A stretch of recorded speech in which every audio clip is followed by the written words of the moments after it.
we share the stories online. We have a podcast that's out on all places you can listen to podcasts. And we have these in-person events, these broadcast nights where we can kind of share about the stories. And we're always looking for people to write stories and be on our podcast. So if you're interested, see any of us after this and we can get your name out there to kind of share your story. So we have some folks who have agreed to share stories in person right now. Let's keep in mind that this is a brave space, so we're going to give everyone the utmost respect and when they share their stories, because it can be a little bit vulnerable, even if we're sharing happy stories. So our first speaker, we're going to share. Click. That was not.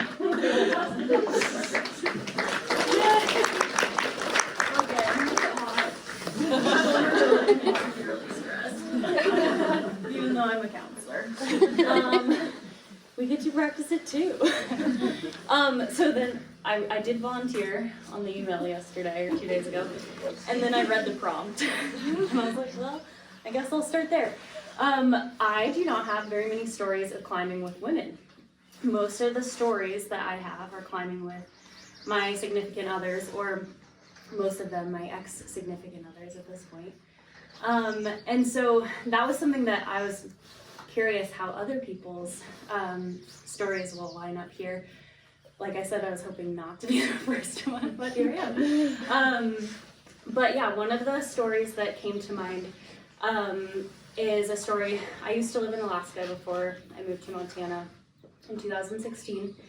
And in January in Alaska, we get what's called a Chinook season or Chinook wind. And January can end up being really warm. And so I was just starting to date my significant other at the time, and the ski was really, really bad because it was like really quite warm. It was probably like in the 50s. And I lived in Anchorage during the winters and other places in the summer. And we went down the Seward Highway and ended up climbing right along the highway, so you could like very much just see the cars underneath you, and then the ocean was there. And so as we were climbing, one of the things that I was noticing is just like, I mean, I'm really afraid of heights, which is kind of hilarious that I'm here, but I'll talk more about that tomorrow.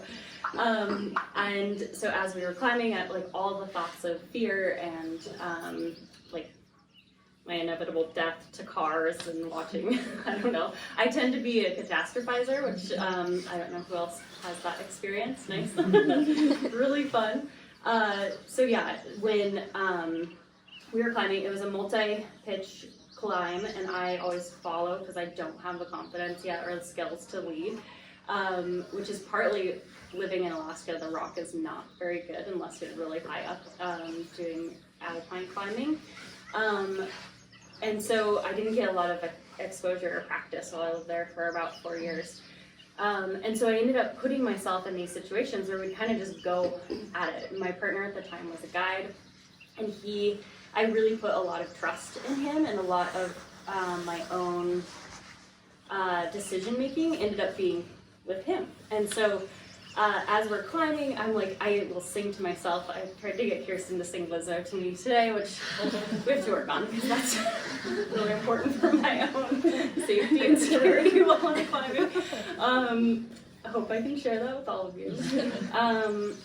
Yeah, so we're going, and the wind is just like howling, and I couldn't hear him, and thankfully we ended up being safe, but pretty much the whole time on the rock I was by myself. And so I had this experience, like I was saying, I'm looking down, envisioning my death down there, and really like it was just me and the rock having to like, I had to get the rest of the way up. Like there was not an alternative to me lowering down or anything. And so that was one of the first experiences I think I've had with climbing where I had to just like kind of like put my trust back in myself and back in my own feet, which is not something that I think prior to that I had experienced. And so yeah, we made it to the top, and thank God we got to walk down, because belaying down is a whole nother tear fest for me, especially back then when I was a lot less experienced. And so one of the things that I'll talk a little bit about tomorrow that I've been learning more about myself is that in my early 20s, I ended up putting myself outside of my own window of tolerance, and ended up putting myself in these risk situations that were both dangerous for myself, not just with climbing, but with skiing. And as I've actually looked back, now that I have some of the insight that I do now, I'll actually notice my own fear response show up. I'm like, oh my gosh, I could have died. And like my anxiety will totally skyrocket when I start to look back on those things. And so I guess that's to say, like, one of the little like tokens and insights that I've been really working on is actually staying within still a growth zone for me, but not pushing myself to the place where I am totally losing all of my confidence and skills and safety, because it ends up meaning that I am more frequently fearful, even in situations where I do have the skill set and all of that. So yeah, I guess that's my little story. I'm sure there's others, but I blanked out thinking about other stories. So I look forward to hearing all of yours and chatting more about all this tomorrow. Thank you.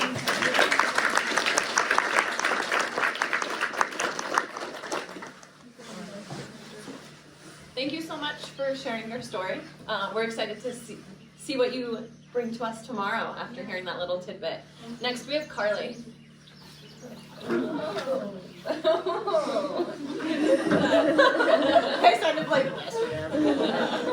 Hi, I'm Carly. I'm one of the organizers of the clinic today. So good to see you guys. So, I was like looking at what you guys are saying, and I was like, I don't know if I really a story that has like a plot line, and then it like leads up, and there's like a thing, and then there's like concluding action. You know, like how you would have in a novel, but Laura was like, you should still tell us your story. So I'll tell a story about Red Rocks this past spring. So maybe I'll start with actually Sarah's question about who are you here for, which is interesting because you said that, and I never thought about that before. And I instantly thought, like, I'm here for me as a 21-year-old. Because the only person I had as mentors for the first 4 or 5 years of my climbing were all male. And it would have been really tight to have like some female that wanted to go out with me or that I knew that climbed. That just wasn't the case, and that was my mentorship scenario, and it was all great. And then fast forward, you know, that's like a big part of like why I want to be here, and kind of have that viewpoint.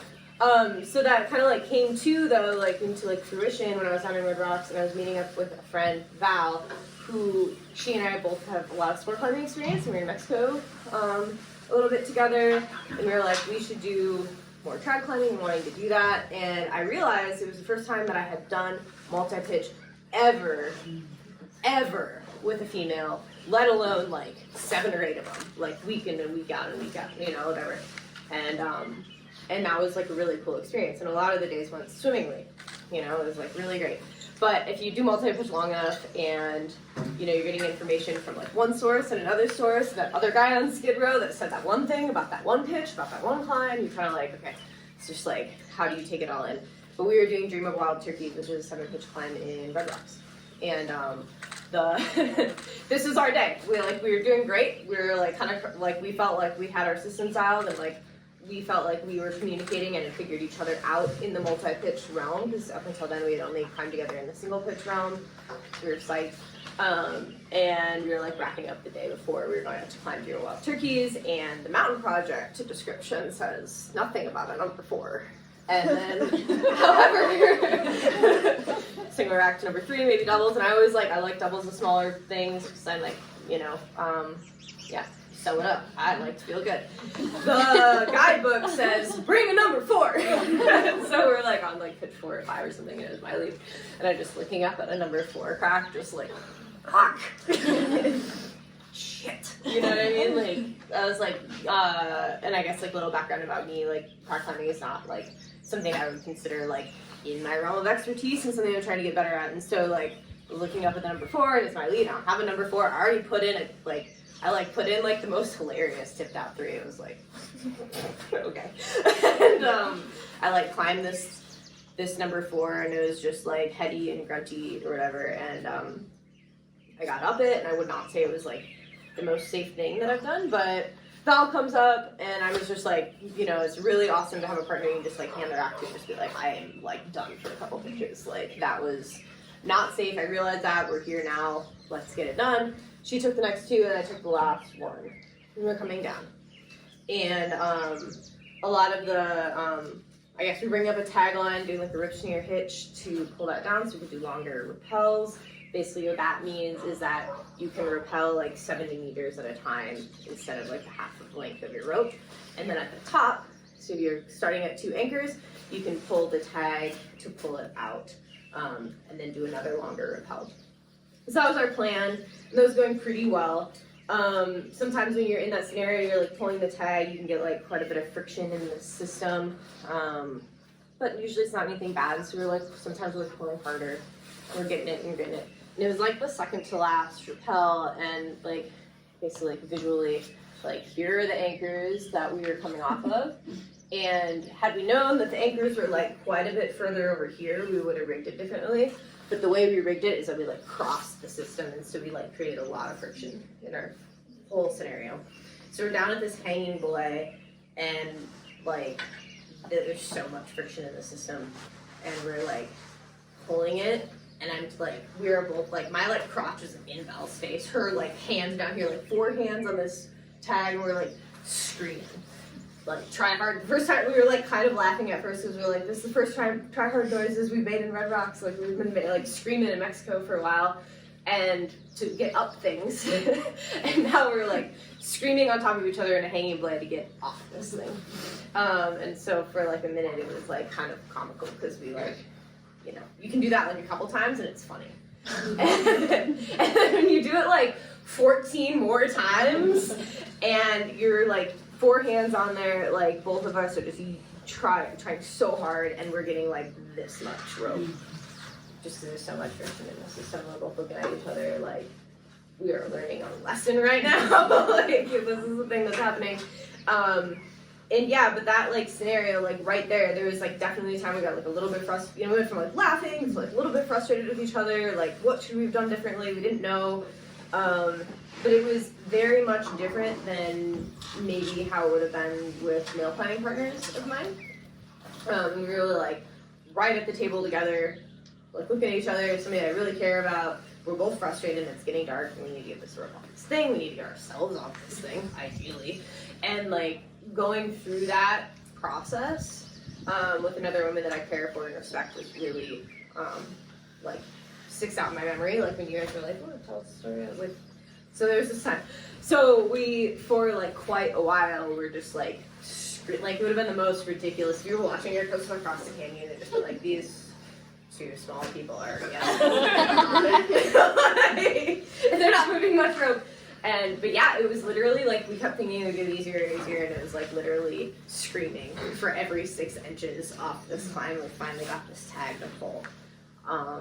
And like I had blisters on my hands from this tagline and screaming to get it off because we rigged it like, you know, whatever. We learned lessons, what we did. And then the last wrap went fine, and like we like got to the bottom. We were both like looked at each other like about to pull it again, just like God. But that actually went fine because we learned that lesson in that moment, and walked out in the dark.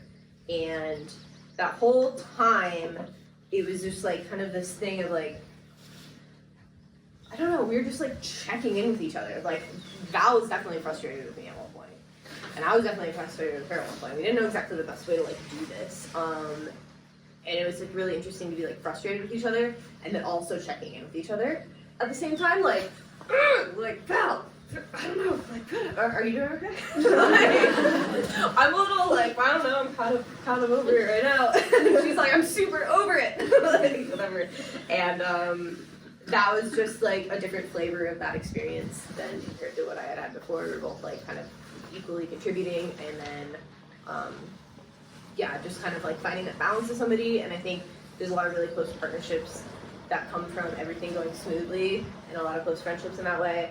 There's even closer ones that come when stuff doesn't go exactly as planned, and you have 4 hands on a tagline and a crotch in your friend's face, and you're like pulling down really hard. So that kind of stood out to me. and I was really grateful for that experience.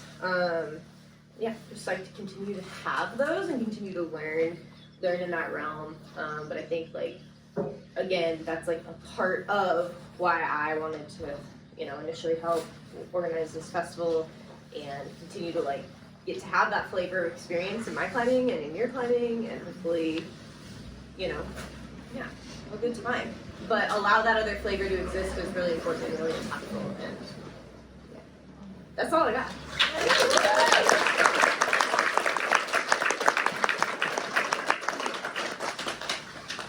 You're acting like that was just like nothing. That was a very good story. Thank you. You're acting it's funny. The blisters are healed. The what? The blisters have healed.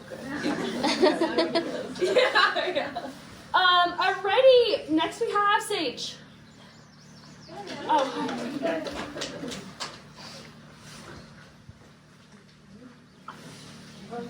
I'm very nervous talking in front of everybody, so bear with me through the ums and the fidgety hands, please. Okay. Wow, there's a lot of you. My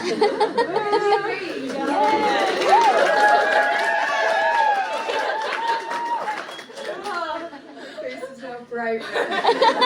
Okay, well, my story is about a climbing trip I took with a girlfriend of mine that I like barely knew. But before I get to the conflict part, there's a really positive part that I figured would, maybe help some people here who also say mean things to themselves in their head sometimes. And so basically, I was in Joe's Valley, Utah, which is an awesome climbing area. If any of you have been there, it's really sick. I was in Joe's Valley and I met this chick named Jordan, and she was a raft guide who, I also work at a rafting company in the summertime. I'm a photographer, there's Heather over there, and so raft guides are just kind of people I vibe with, and climbers as well, we're all pretty similar. So I meet Jordan, we become friends, and then she's like, hey man, let's take a climbing trip to Yosemite. I'm like, dope, I've been to Yosemite once at this point. I was only there for a couple days because I planned my trip very short periods of time in each spot, but anyway. We go to Yosemite. I drive like 17 hours to get there. She meets me there, and we're both really psyched. She's a little intimidated by all the people there, but regardless, we're there to have a good time. So we started our trip with a night of backpacking with a few other friends, and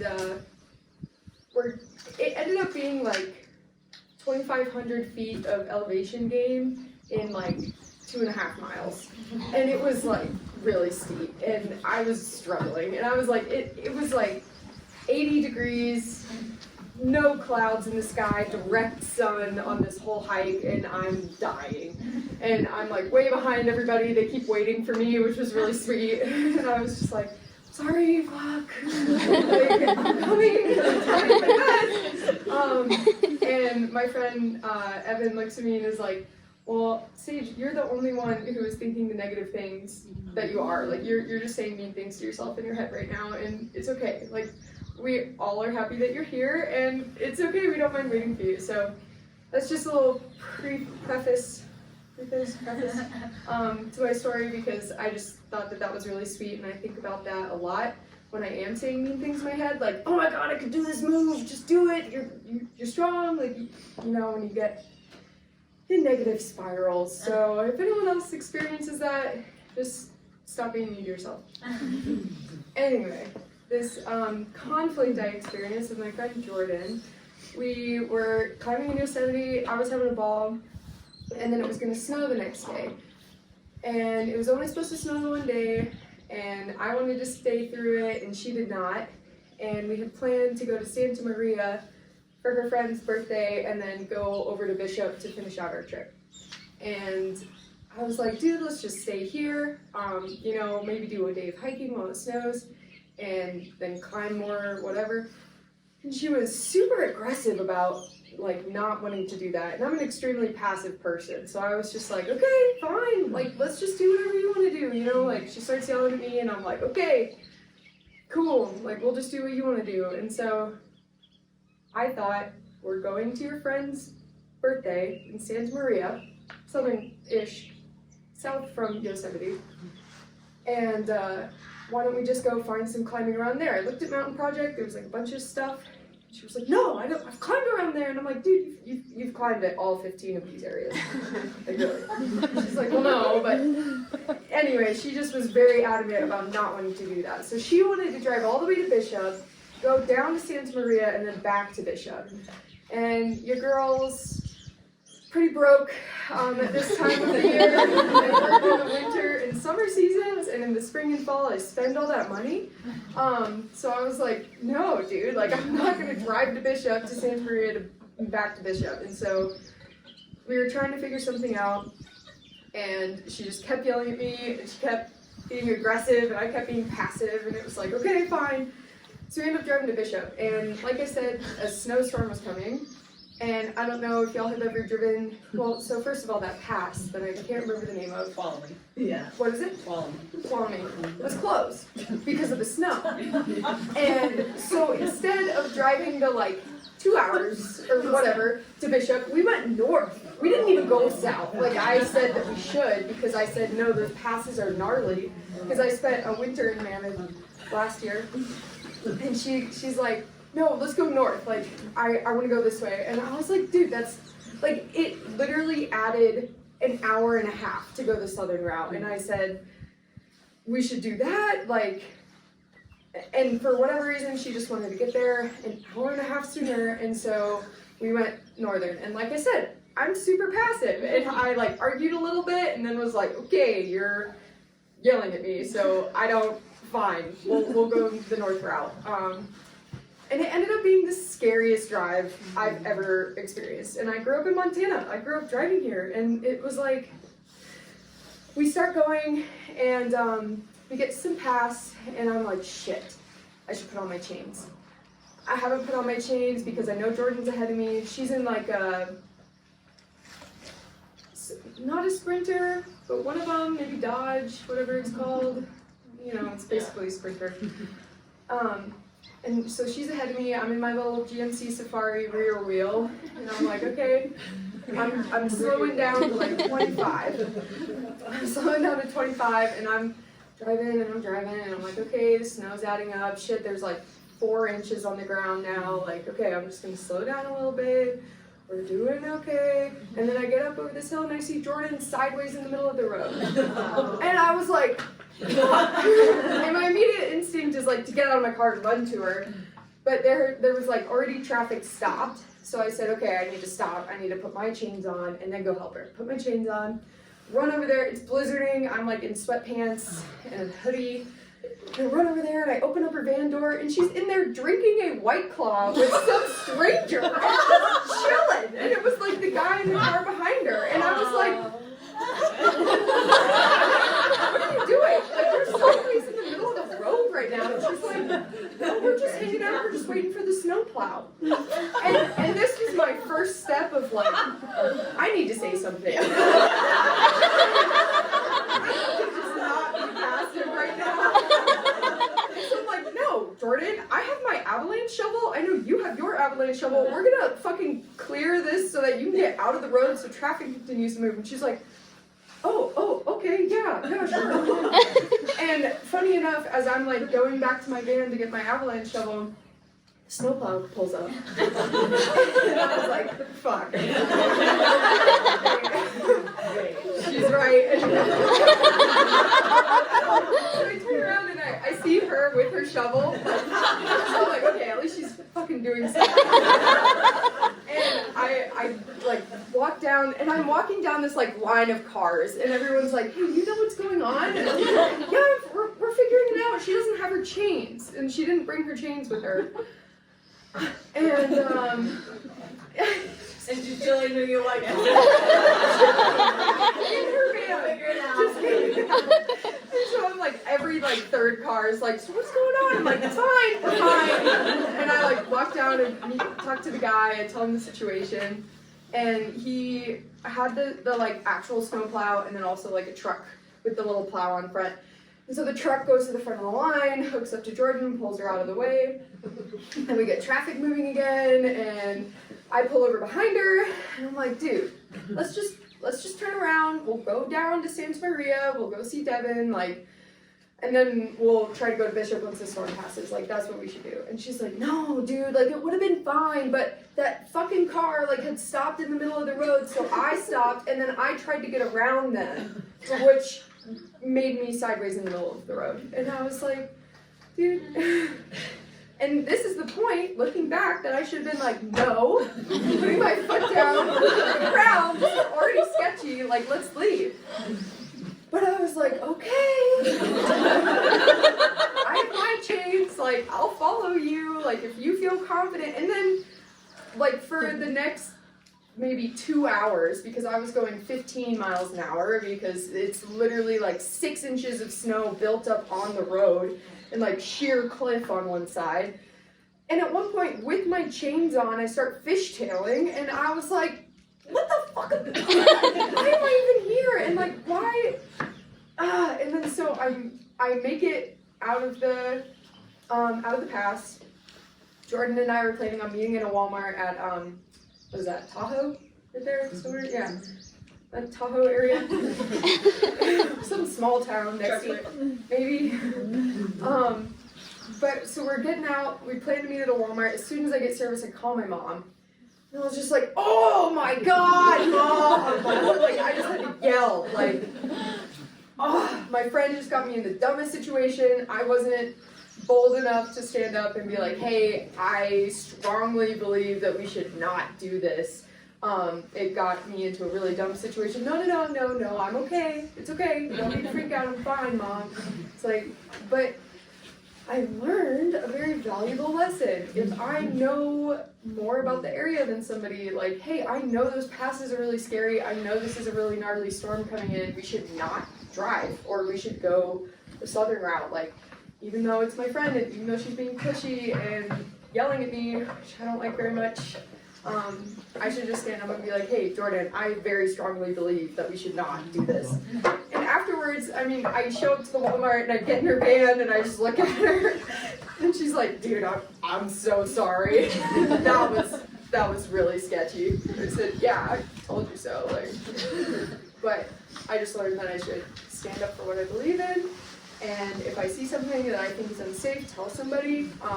That's something I've been working on. I am a very passive person and a little shy at times, and it's just like, if you see something that is like endangering somebody, freaking say something. Like, even if you don't know them, even if they might like look at you like, oh, I know what I'm doing. Like, I don't know, I just think that's important, and that's something I learned.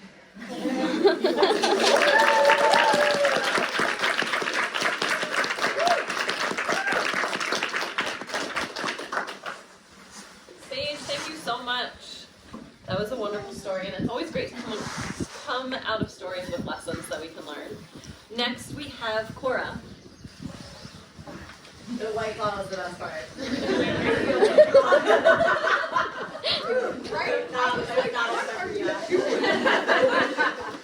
What happened to the stranger? She just like kicked him out. Stuck in the road. And She got stuck. She was like, hey, just come take me out.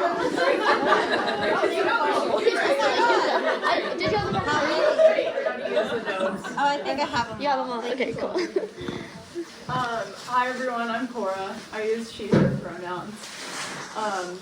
My story has a little bit of like personal background built into it, just because I thought that was nice for like, so you know, how my climbing career started.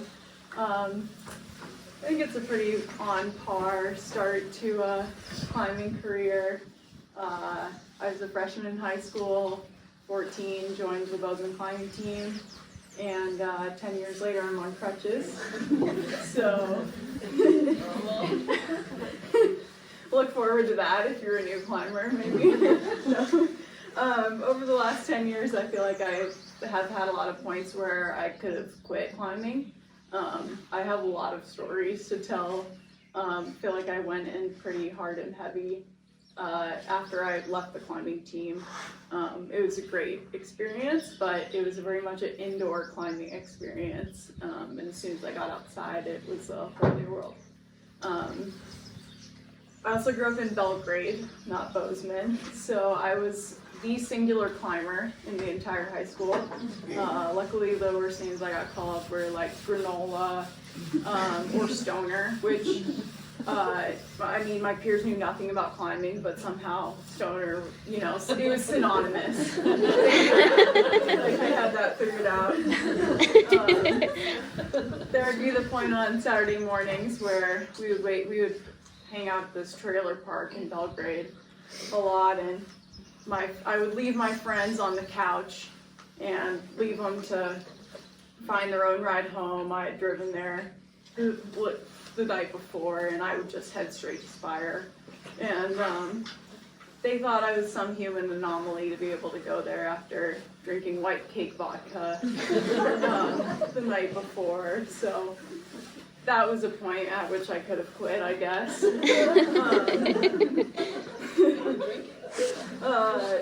Oh yeah, I mean, I would go to these high energy youth competitions, and I would be so nervous that I would never perform as well as I knew I could, and would climb as well on the climbing team. So competition was never something I enjoyed, and it wasn't a positive part of being on the climbing team for me. And I almost quit several times just because, I mean, that was why you were on the climbing team, was to go to the competitions. Trying to think of, oh yeah, I did almost quit when I got to the base of my first crack climb, which was a 511 tower in the desert. It was also my first multi-pitch climb. My two guy friends created a 2-to-1 pulley system and hauled me up the entire pitch. Fine Jade, yep. Fine Jade was your first crack climb. And multi-pitch. Okay, cool. That's intense, yeah. I led the last pitch, and I was at the top, with hand on the top. We were a party of 3, so we led the last pitch like a sport climb. So one of my buddies was already on top. I was leading as a second leader. Does that make sense? And hand on top of the route, and I'm about to fall. I'm so pumped. And I was like, Matthias, grab my hand. Are you serious? And I was like, grab my hand. So he pulls me on top. We then have a brief moment of celebration. It gets dark, and we rappel into the night. Rope gets stuck, and I am helpless. I have no idea how to help with a stuck rope. I also have no layers, and it's still the time I've been closest to hypothermia. I was so freaking cold. And I did not have a good outlook on multi-pitch climbing after that. Let's see what else. Yeah, I mean, trad climbing, that was a new experience for me as well. I mean, there were times when I was so inept at crack technique that I would be extremely run out between a piece and kind of just looking down at it. Partner would be yelling, "Just chicken wing!" And I'm like, what? I just want to be like on the ground right now with the chicken wing. I have no idea what that means. But I guess deeply I knew that I wanted to climb for life, and I know that it's always going to be a part of my life, no matter how many injuries I have to deal with or shitty partners. But eventually I found a lot of good female partners, and I'm lucky to be in that spot where I have a lot of good female climbing partners. Took a couple more falls and maybe take a step back from climbing. You know, bled through my pants a couple times on multi-pitch routes. And eventually I ended up, this is where my actual story starts, sorry for all the focus, on a boat about to go deep water soloing in Turkey. So, does anyone know what deep water soloing is? Or Okay, so it's basically like bouldering over water. No, it's Yeah. It's soloing over water, but yeah, it's like normally a lot higher than boulders would be. I'm also not a huge fan of water jumps in general. Like, I'll do them, but it takes a lot of like bravery and encouragement to work up the confidence to jump from a high point into water. So once you're in Turkey, really all you have to do to go deep water soloing is make a couple phone calls and fork out $25. There were 4 of us. Anju was with me, and then Anju's partner and our friend Dan. And we go to this very picturesque beach. Looked like something out of a Mediterranean set movie. All these little boats bobbling along, and you know, the bluest water you would imagine. So I'm like, okay, I'm a Montana girl, I'm not, ocean gives me anxiety. But I'm like, this looks nice, you know, like I'm excited. And we board this boat, and it's a little boat. And there's now 9 of us. There were 2 other customers and a guide, quotations, and the captain of the boat, he was driving, and then this Russian guy, who I was still kind of confused throughout the entire time on if he was a friend or a customer or who exactly he was. And the guide tells us his name, it's Turkish, so I'm like, okay, I'm not gonna call him by his name, because I didn't understand the pronunciation at all. We were there I was there for a month and learned maybe 5 Turkish words, and I was trying hard too. It's a very hard language. So the waves that day were 2 feet, which are, I wouldn't say high for a normal ocean sport, but for deep water soloing, when the waves are crashing against the rock, 2-foot waves are pretty gnarly. Like, they didn't know if they wanted to burn us out kind of thing, but they wanted to make money. So they were like, we're gonna take you guys regardless. We didn't sign any waivers. This was not a like legit guiding operation at all. So as we're zipping along, this guy shows us his lifeguard card. He's like, hey, you guys don't need to be, I can't do a Turkish accent. He's like, you guys don't need to be worried, here's my lifeguard card. He looks about 5 to 10 years younger in the lifeguard card than he appears now.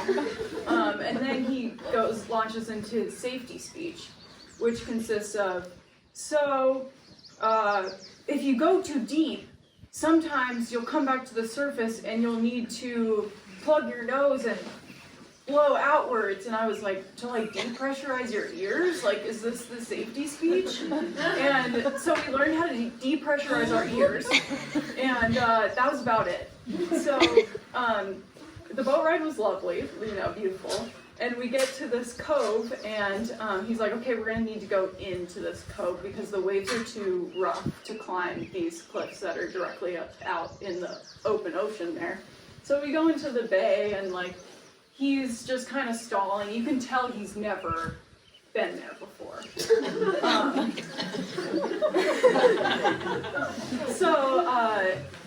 Now he's like, okay, it's time to like change into your, it's time to go, guys. And I'm like, okay, I don't have my swimsuit on, so I'm gonna go below the deck and change, I guess. And I'm nauseous at this point because I'm seasick. It's like the boat is rocking, so I'm down there in the bottom of the boat, like coochie out. Like the guys are all up there, and I'm like trying to put my suit. I was like about to puke too down below, and I was like, okay, I'm ready to go just because I don't want to be on the boat anymore. So we like bouldered around in there for a little while, and it was pretty nice. Got used to falling into the water off the rock. And towards the end of I guess it was towards the end of the day, I don't know, time went pretty fast. But we were like, okay, we want to go out and do these main lines in the ocean. And they were kind of skeptical. They were like, well, it's still kind of rough out there. And we're like, okay, let's try it. And so I believe maybe Aki went first and then Anju, but they go to bring me up to so you're on a bigger boat and then they have to bring you to the cliff. And stepping onto the rock is the hardest part. Well, not if the ocean is calm, but when there's 2-foot waves, the boat's like moving 2 to 3 feet up and down the rocks. You have to like jump off the front of the boat onto the wall and you're like clinging there. So they go up and to drop me off and the boat hull smashes the rock and the captain's like, okay, no more people like after you go. So I get off and he pulls away about, I don't know, like to where Danny's truck is over there off the shore, like kind of out of shouting distance. And I'm just left there on this rock. And it's about 50 feet. I don't know how tall it was to the top. Probably 15 to like 20 meters, like 10 to 20 meters. Yeah. So go like that. Well, like height of the cliff. Yeah. Yeah, so it's kind of like that height where you don't really want to fall from like all the way from the top at all. So I'm on the rock and I'm like, I don't know what route is easy here or like where I should go. And I look back at them and I'm like, where should I go? And then Aki's pointing one way and the guide's pointing the other way. I'm like looking back up and I'm trying to figure out like what looks the easiest way to get to the top. And it's a pretty surreal experience. Like the water's, you're wearing a bikini and climbing shoes, and the water's just like crashing against the rock. And it wasn't completely overhanging either. There was like this ledge down there, so I was like, okay, I don't really want to fall. I like climb up a little bit to a cave. I get super pumped after climbing about 10 feet, just because I think I'm like super scared or something. And I'm still like, where do I go, guys? And eventually they kind of point the same way. And I'm like, okay, I'll go up from there. And I'm trying to think if I'm forgetting any parts of the story. And the plan is that you climb to the top and then you walk down to a spot where you jump into the water. And if you don't get there, basically to the top, and maybe you don't want to climb up 20 meters and you might fall, you jump up earlier, but as you said, like if you jump too early and there's like maybe a ledge or something, and maybe you also have to experience jumping in the water. So I hang out in this cave for a while, and I'm like getting anxious because it's taking me a long time, you know, like everyone's watching me on the boat, and my turn is taking a while, and like it's kind of towards the end of the day, so everyone wants a turn, and I, eventually find the line up, and the top out is pretty easy, and I'm like, okay, now I'm like above, now it's a cool experience, and I'm like way above the water, like on easy terrain, and I kind of like bask in that for a second, and then I climb down to the spot where I only have to jump 20 feet into the Mediterranean. I think Anju was up there at that point. We jumped in together, and then everyone smoked cigarettes on the boat ride. Yeah, I guess that's the end.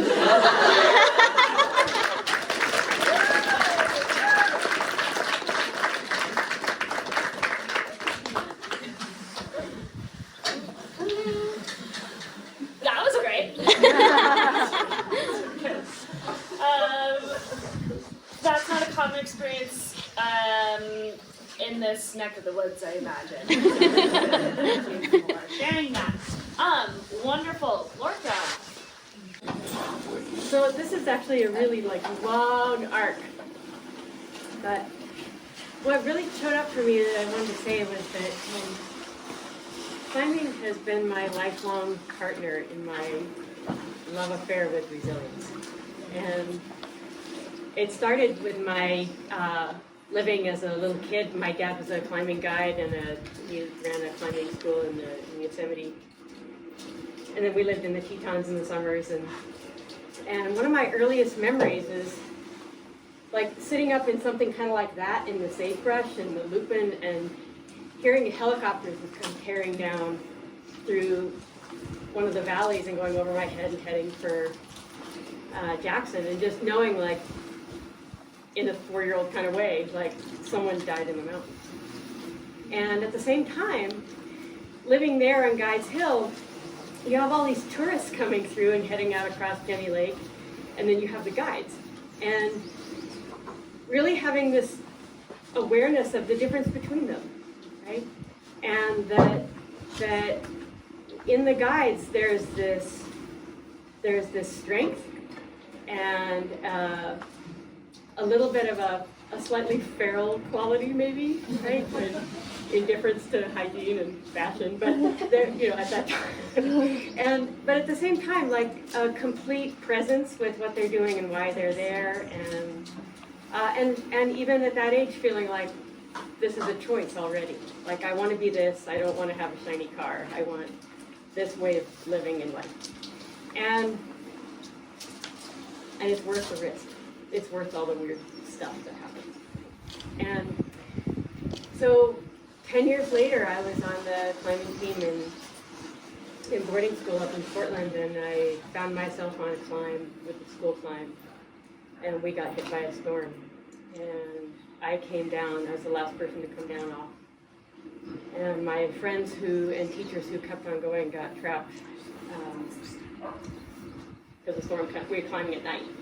And so they got trapped in a snow cave and for 4 days.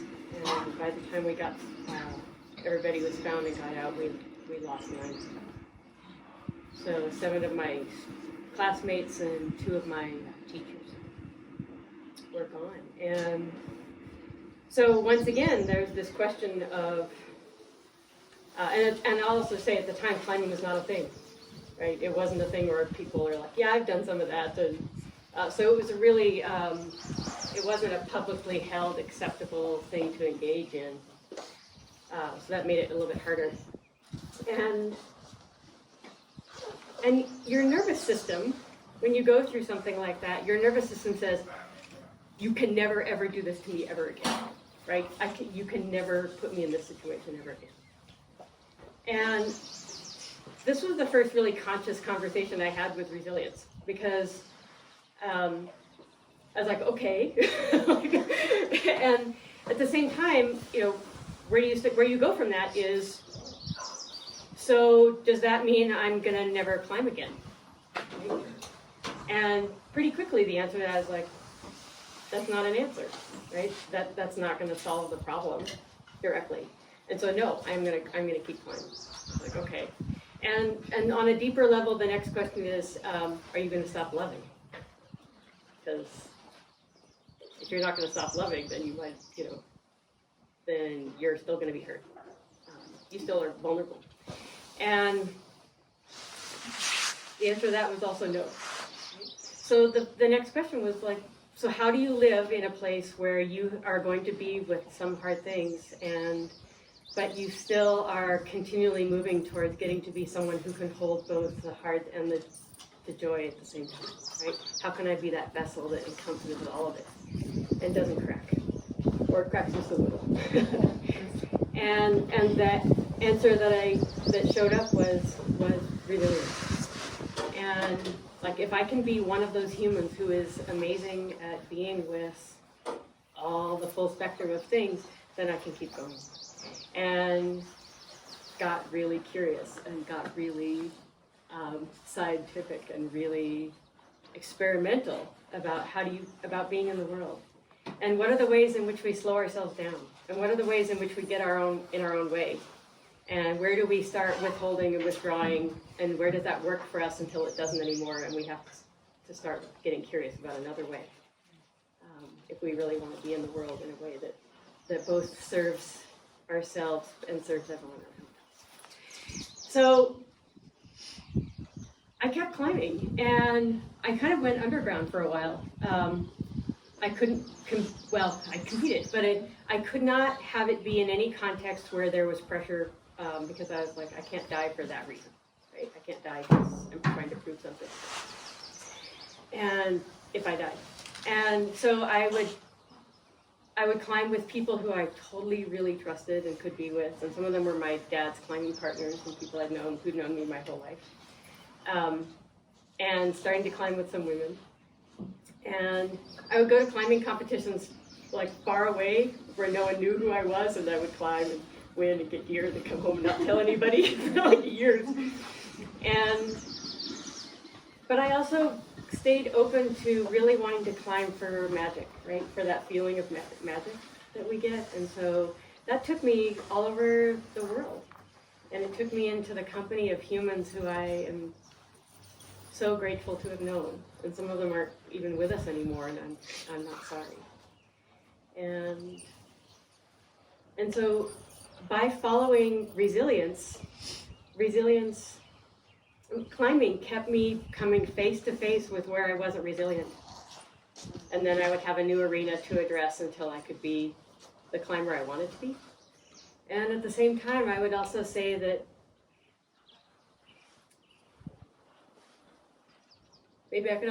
resilience has been my lifelong partner in my love affair with climbing. And it's let me become the kind of climber that I can respect being. And it has allowed me to re-enter again and again when I had to, right, periodically, when I had to stop and regroup. And by continuing to follow this path of resilience and then letting resilience bring me back in, I've never had to give up either one of them. So I consider myself one of the luckiest humans, not because I survived, because of everything else. And coming to a community like this, having a community like this grow and be able to step in and out of it, makes all of that really easy. And I'm really proud also to bring my niece and now my daughter to you guys and have her see you guys and be who you are and get a feel for who she wants to be and where she's going to go. So, just say thank you.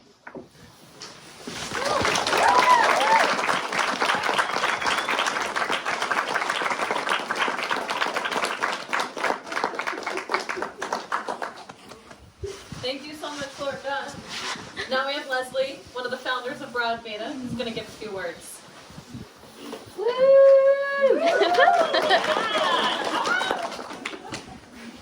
Hi everybody, I'm Leslie. I actually don't know what I'm going to say to you all. Tell us a story. Well,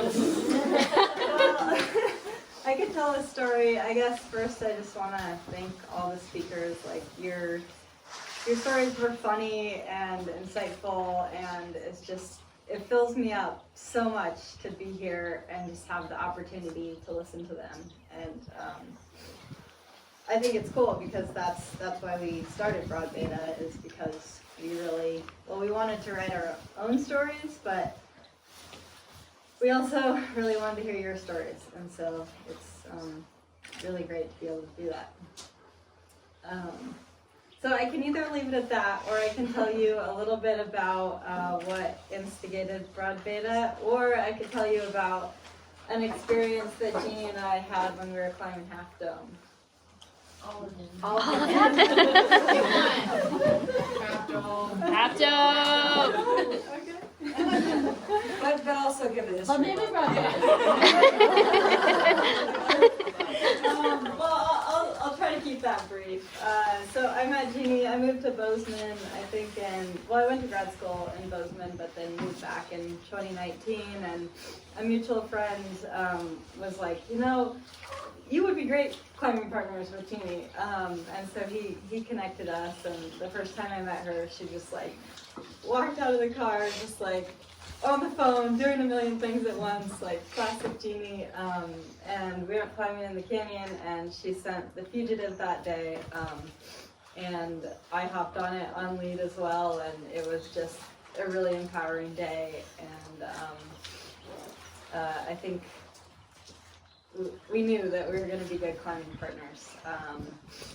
But one thing that really struck me about meeting Jeannie right away after moving to Bozeman is that she sort of introduced me to this community of climbers that she had been developing in Bozeman over the last 30 years. And she kind of was here when in Bozeman when not that many women were climbing. And often she says to me, she's like, you have it so great. Like there's all these women for you to go climbing with. When I first started, there was practically no one.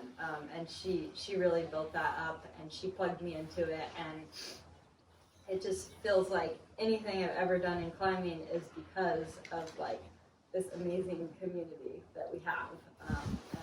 And we should all be so grateful for that. Woo! Yeah. And the last thing I'll say on that is she just has a lot of knowledge, and I wanted, I think the chance through the internet to share, Jeannie shares product reviews. Every time we put a story out, we also put a product review out, and she's worked in the industry for 25 years, and that's one of my favorite parts of our site. Okay, are you guys done? You want to raffle? Or? Have to. Okay, so we climbed Half Dome together last year. We climbed El Cap together a couple times, and Half Dome was sort of supposed to be like a little bit easier of a climb. It's 23 pitches, whereas El Cap, most of them are a little bit longer. So we did it where we started like late one afternoon, and we did the approach, and then bivvied at the base. We got there about 8 p.m., went to sleep, and then started the climb the next morning. So we actually did plan to haul. Like a lot of people just like start at the base, do it all in one day, but we brought a really pretty light haul bag and planned to sleep on Big Sandy Ledge, which is 17 pitches up. And we had never climbed 17 pitches together in a day. Like we had done some longer days, but not that long. And the first, like I'd say 8 pitches of Half Dome are pretty cruiser. They're like less than 510. You can free climb a lot of it, but we were still hauling, so we weren't moving really fast enough to get to Big Sandy Ledge before dark. So I think it was about 3 or 4 p.m. when we got to the rockfall pitches. So for those of you guys who don't know, in 2015, I believe, there was like a bunch of rockfall off Half Dome. I think it killed some people who were at the base, but it really changed this route. So this is the regular route on the northwest face. And yeah, it just made some harder aid pitches, and I got this block, so we were leading in blocks, like each of us leading 3 or 4 pitches and then switching. And I got the block of the rockfall pitches, and the first one took me forever because there was this kind of swing where I clipped this piece of tat, and then I had to like swing over to get this into this like other corner system. It kind of traversed to the right, and I didn't clip it high enough, so even just like 6 inches makes a pretty big difference when you're aiding like this. And so I didn't clip this tat high enough, and I'm just like trying to swing, so I'm like, running back and forth across the rock, like trying to get this corner. Took me forever to figure out that I just need to clip it higher. So finally got through that pitch. But then the one after that is this knot toss pitch. So for those of you who don't know this route, it's such a wild pitch. You like aid up this corner, and then you have to somehow get like 30 feet over to this other corner system to like continue up the route. And the way that people have devised to do it is you like take the rope and you tie a knot, and then you actually just like throw this knot 30 feet over, and you try to get it lodged like behind this little, like, it's kind of like a chimney. And so, anyways, you just have to keep throwing until you finally get it. Which I eventually did and got over there. And then there's one more kind of steep hard pitch. So by this time it's like getting dark. And then there's this like chimney pitch that it was getting dark at this point, and I am trying to lead it, and it feels kind of like an unprotected squeeze chimney, which I'm really bad at, and at this point tired and just getting really freaked out, and I'm up there like yelling at Jeannie like, I don't think I can do it, and she's yelling up at me, well, if you don't do it, I'm going to have to try to do the same thing. But eventually I just called it. I was like, I can't do this, I just can't do this. So it came down, and this is like a really bad position. It would be a bad place to spend the night, let's just say. Like, it's not like a nice chimney where you can stand. It's sort of like a sloping ledge, and there's a bunch of loose rock and all this. And so Jeannie goes up, and she's amazing. She's amazing. You know, it's pretty much pitch black at this point. She finds like tricky gear, like way back in there. She pulls through, and she pulls through for our, you know, what felt like our partnership and not having to spend the night in there. And then from there, it's probably like 10 or 11, and there's like 3 more easy pitches up to Big Sandy Ledge, but it took us forever because we're hauling and it's dark, and we actually don't get to Big Sandy Ledge till like 4 in the morning. So it felt like, to me, I'm sure like to a lot of people who big wall a lot, maybe this wouldn't be a big deal. Just this climb maybe would be easy, but to me, like, this was like one of the most epic adventures I've had, being in that position, and just kind of having a partner that felt like we were equally reliant on each other. But the more dramatic part actually happened the next day. So there's, yeah, kind of 2 dramatic parts of this story. Is the second one was pretty close to the top of the climb, at the top of the zigzag. So after Big Sandy Ledge, there's the zigzag cracks, which are these like really beautiful, clean pitches. Like they go free at 511 or something, where they're really nice aid climbing too. But at the top of one of those, I wasn't quite sure where the belay went, and I chose a belay that is actually shown as like an optional belay on one of the topos, but not shown on some of the other topos. And the rope, after I fixed the line for Jeannie to jug up, the rope kind of ended up over this edge, which was a little sharp, but when someone's jugging on a fixed line, it's more likely to rub the rope through, because if you're belaying them up just like a normal follower, it's moving over the rope, so you're not rubbing in the same spot every time. But when the line's fixed and the person's jugging, it's just sort of like seesawing over this sharp edge. And I'm, you know, up there kind of like fiddling with gear and doing whatever. Jeannie's jugging, and I look down, and the rope is like, I can see the core, like all the strands of the core are there. You know, and of course, like I yell down at Jeannie to get off the rope, and I'm able to tie a knot in it and fix it so it's in a safe position. But that was also a really big moment for me, because, you know, had I not been paying attention, I think, you know, it could have been 5 minutes and that rope would have severed. And so that was a big climb for me in many ways. So thanks for being here. I'm older than most of the participants here, and I grew up in a time when there was no internet. I grew up in rural Utah with a very conservative Mormon family, and I didn't know what queer or gay was, and I definitely had no idea what trans was.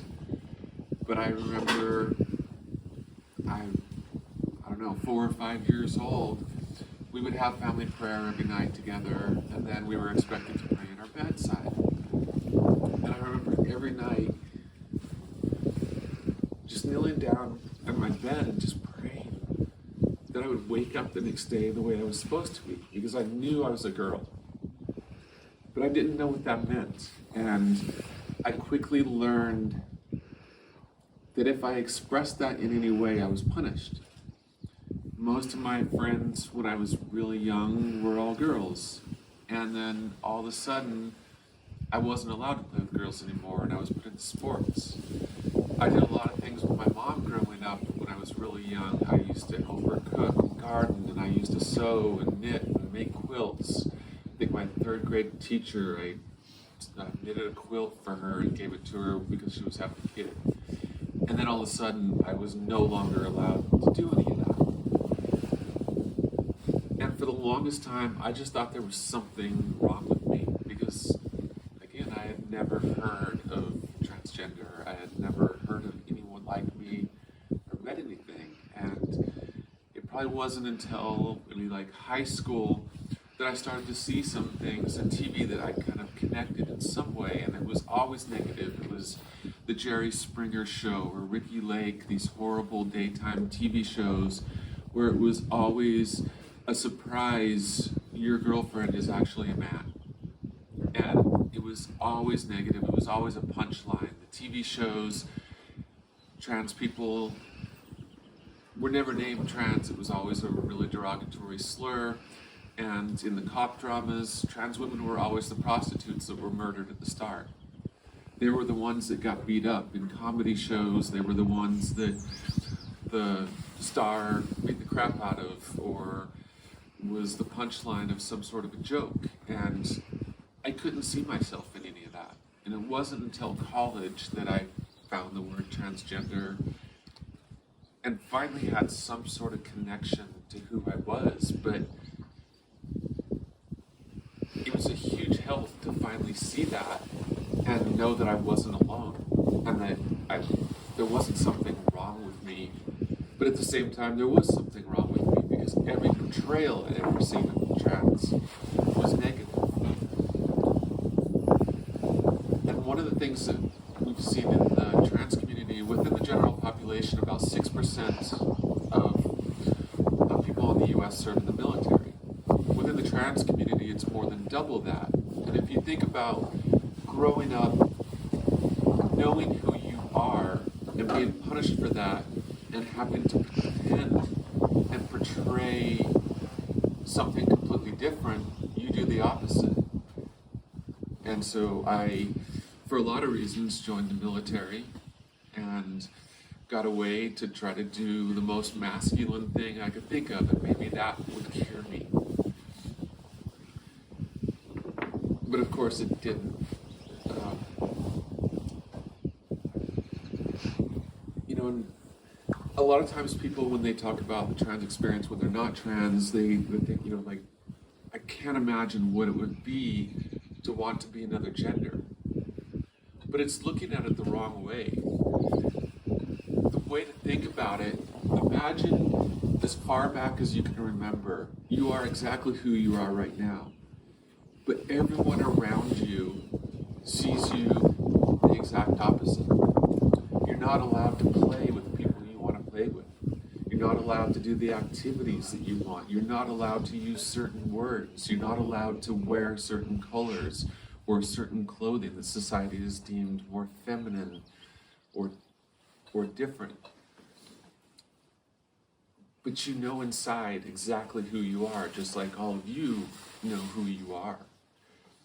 And that's the trans experience, is knowing exactly who you are, but not being allowed to express that. Once I found climbing, I finally found a place where I thought I belonged. And then I saw the more I got into it, the more I achieved in there, and I had to constantly stay busy, whether it was writing guidebooks or doing first ascents or doing photography. Whatever it was to try to avoid thinking about who I was and suppress that.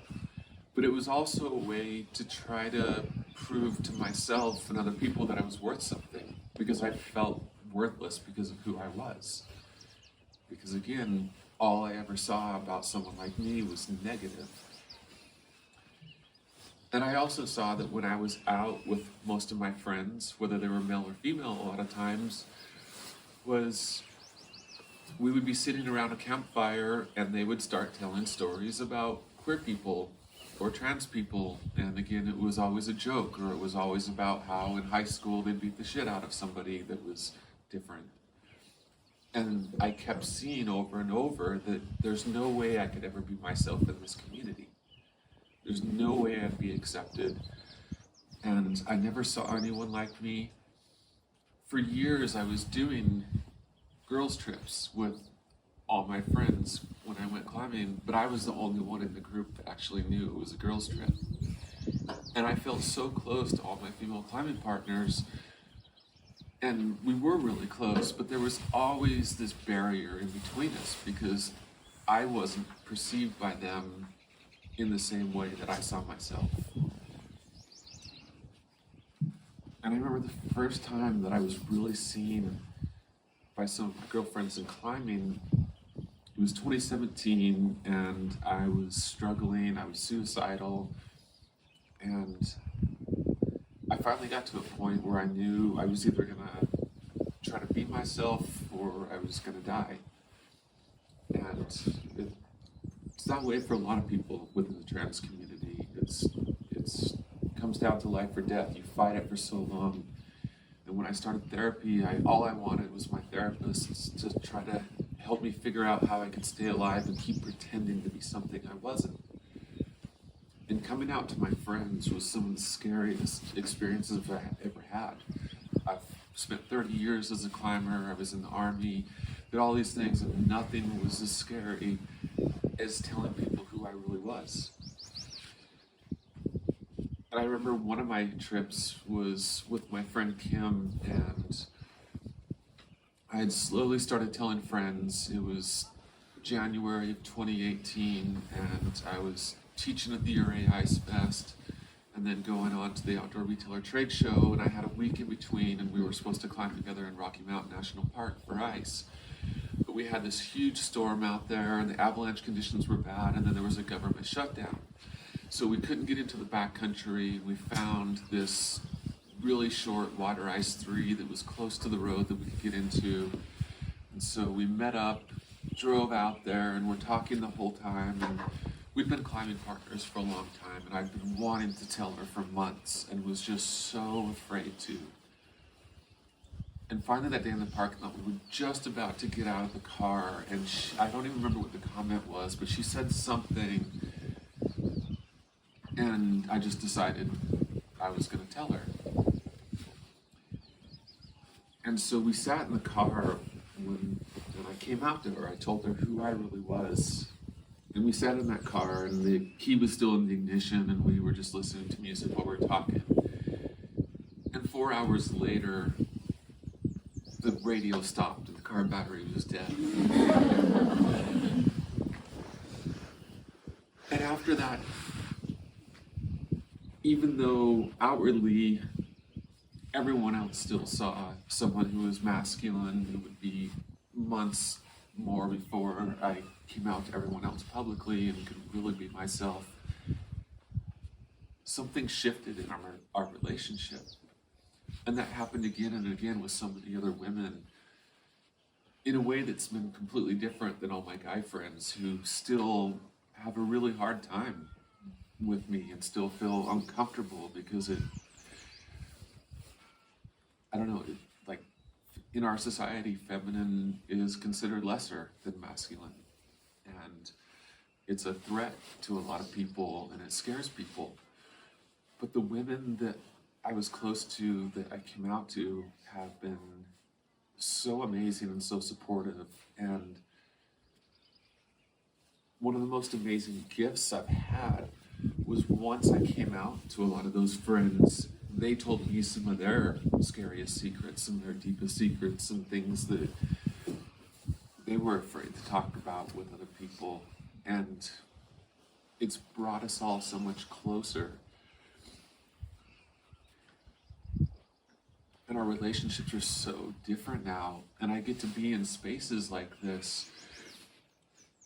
But the funny thing is in so many ways, I'm still the exact same person I've always been.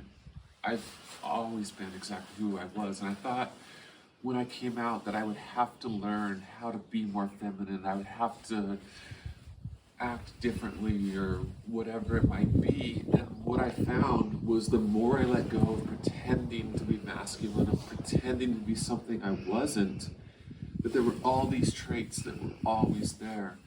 When I spoke, I always kind of held my hands, did something with it to keep them talking, because talking with your hands is considered more feminine. There are certain words that our society has decided are more feminine, and so I changed the way I spoke. Again, with certain colors of clothing, certain styles, whatever it might be, they're considered feminine. They're still pants, they're still jackets, they're still the same thing, but we have assigned something to it. And none of that has changed who I am. None of the medical procedures I've had, nothing has changed who I am inside. It's changed my outward appearance, and it's changed how people receive me now. And I'm accepted in spaces like this where I wouldn't have been 5 years ago. But I'm also in danger in a lot of spaces around spaces like this to get here. And again, I haven't changed. Who I am internally, my femininity, my identity is all there, but it's now viewed completely differently. And so the question of what is being a woman, what is femininity, for me, is being myself. And just being authentic to who I am and sharing that with people. And by doing that, I get to be in spaces with other people who are trying to do the same, who are trying to find connection that they haven't seen before, trying to find partners in a world where you don't see that many other women in climbing or in the spaces that we love to be in. And it's an amazing gift, and I would just encourage everyone else. We all have things we hide. We can't always share ourselves or feel safe sharing ourselves with everyone. And breaking down those barriers and showing people who you truly are and being authentically you is an amazing gift, not only to yourself, but to everyone around you. And I would just encourage you all to do the same, and thank you for allowing me to be in this space.